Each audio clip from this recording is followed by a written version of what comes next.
Hello students, आज हम लोग हिस्ट्री का चैप्टर फर्स्ट स्टार्ट करने जा रहे हैं। और पहला चैप्टर हमारा है द फ्रेंच रिवॉल्यूशन, यानी फ्रांस की क्रांति। स्टूडेंट्स, इस मेथड से आपको फ़ायदा ये होगा कि आपके सामने आप पेज में, जैसे क्लास में पढ़ते हैं, पेज पढ़ते हुए आपको रीडिंग कराई जाती है, वैसे ही रीडिंग आपकी चलती रहेगी। और आप इस पेज में से इम्पोर्टेंट पॉइंट्स जो है वो अंडरलाइन भी कर सकते हैं। उसको आप नोटबुक्स में मेंशन करके ज़रूर सेंड करें उसे ग्रुप में। तो हम स्टार्ट करते हैं। फ्रेंच रिवॉल्यूशन यानी फ्रांस की क्रांति। 1789 की सुबह जो पेरिस का शहर था वो एक अलार्म की स्टेट में था। अलार्म की स्टेट यानी सचेत अवस्था में था। क्यों क्यों लोग इतने सचेत थे? उसका कारण ये था कि जो राजा था उसने सेनाओं को ये आदेश दे दिया था कि वो शहर के अंदर घुस जाएं। और ये अफवाहें लोगों के बीच फैल चुकी थीं कि जो आर्मी आएगी, जो सेनाएं आएंगी, वो खुलेआम नागरिकों को मार देंगी। उनको ऐसा आदेश मिला है सेना को। लगभग 7,000 पुरुष महिलाएं, टाउन हॉल एक जगह होगी, तो वहाँ पर ये लोग इकट्ठा हो गए और इन्होंने लोगों की सेनाएं खुद बना ली। मतलब जो ये लोग थे ये खुद एक आर्मी में कन्वर्ट हो गए, इकट्ठा हो गए। और ये लोग इकट्ठे होकर के हथियारों की तलाश में निकल पड़े। कई सारी जो गवर्नमेंट बिल्डिंग्स होती हैं वो इन लोगों ने वहाँ पर सर्च किया, ढूंढा, तोड़-फोड़ की। फाइनली कुछ 100 लोग पदयात्रा करते हुए यानी पैदल जाते हुए शहर के पूर्वी तरफ में गए और एकदम तूफान की तरह उस जो किला जो था वो, वहाँ पर जेल भी थी और उसका नाम था बस्ताइल। वहाँ पर वो गए और उन्हें उम्मीद थी कि वहाँ पर हो सकता है कि उन्हें हथियार मिल जाएं। तो हथियार की वहाँ पर लड़ाई भी हुई। तो उसमें हुआ ये कि जो कमांडर था बस्ताइल का, उसको मार दिया गया। और जो कैदी थे वो वहाँ पर लगभग 7 कैदी थे, तो उन कैदियों को इन लोगों ने छुड़ा लिया।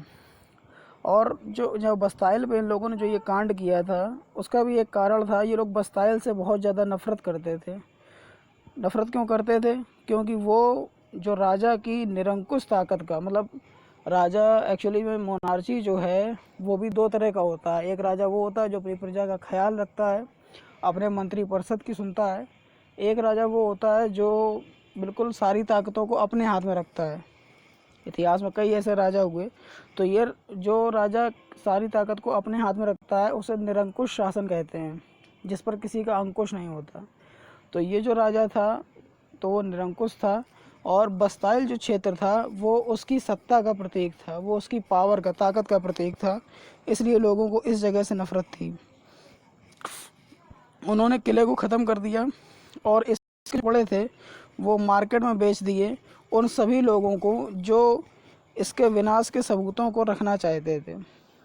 उन्हीं के कुछ दिनों बाद पेरिस में जगह जगह विद्रोह होने लगे और गांव के बाहर साइड भी विद्रोह होने लगे।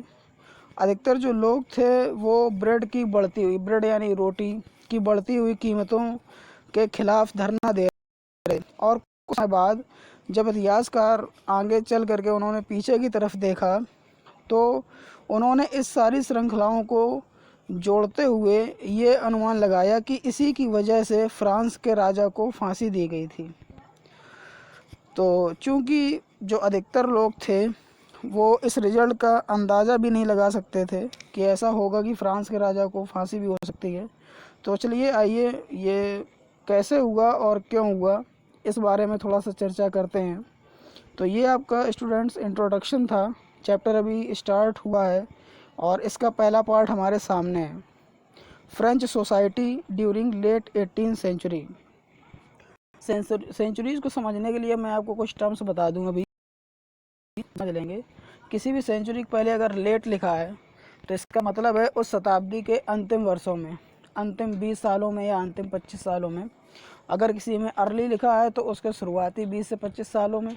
अगर किसी सेंचुरी के पहले मिड लिखा है तो इसका मतलब है कि मध्य, यानी जैसे लिखा है मिड 18 सेंचुरी, तो इसका मतलब है 1750। तो इसी तरीके से हम लेट 18 सेंचुरी की बात करेंगे, यानी 18वीं शताब्दी के अंत में। 1774 में ये बूरबों वंश के राजा थे, सिंहासन पर बैठे थे फ्रांस की गद्दी पर, और वह 20 साल के थे, और उनकी शादी ऑस्ट्रिया की राजकुमारी मैरी एंटीनोटी से हुई थी। और जब वो सिंहासन पर बैठे थे तो उन्होंने अपना जो खजाना था, जो राजकोष होता है, खजाना होता है, वो उन्हें खाली मिला था। उसका कारण ये था कि बहुत समय से युद्ध चल रहा था, जिससे उनका अधिकतर धन, जो सोना चांदी या जो भी संपत्ति के रूप में था, वो खर्च हो चुका था।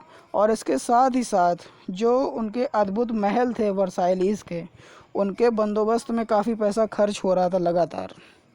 तो अब लुईस 16 जो फ्रांस की गद्दी पर बैठ चुके थे, उन्होंने 13 अमेरिकन कॉलोनीज़ को आज़ादी भी दिलाई, और क्योंकि उन कॉलोनीज़ का दुश्मन और उनका दुश्मन एक ही था, ब्रिटेन।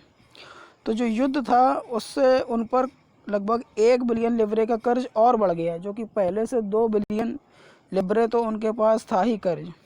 अब जो कर्ज देने वाले थे वो अब उनसे 10% ब्याज पर मतलब उन्हें कर्ज दे रहे थे। मतलब कह रहे थे, जैसे 10% ब्याज तो आप जानते ही होंगे, जैसे 100 रुपये आप किसी से लें तो उसको आपको 110 रुपये वापस करना होगा, 10%।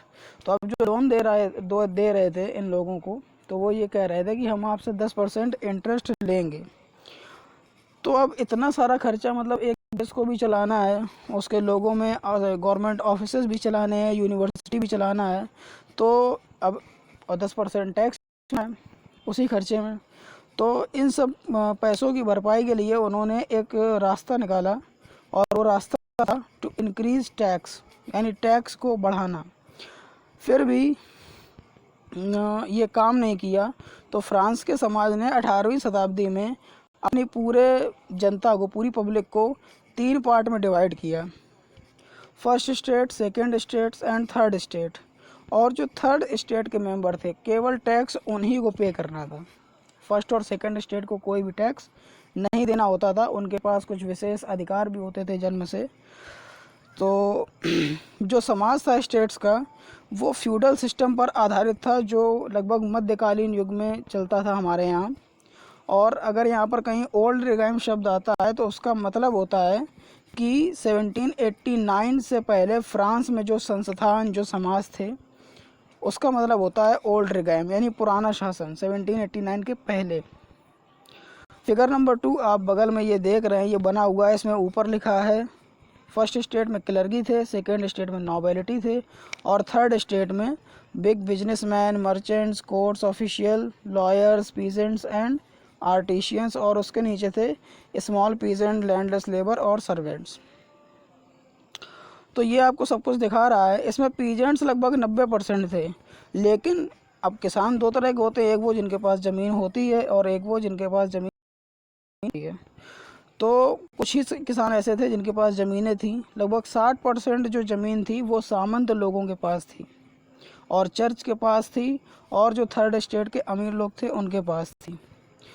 अब पहले जो स्टेट के मेंबर थे, सबसे पहले उनमें क्लर्की और नोबिलिटी 2 लोग थे।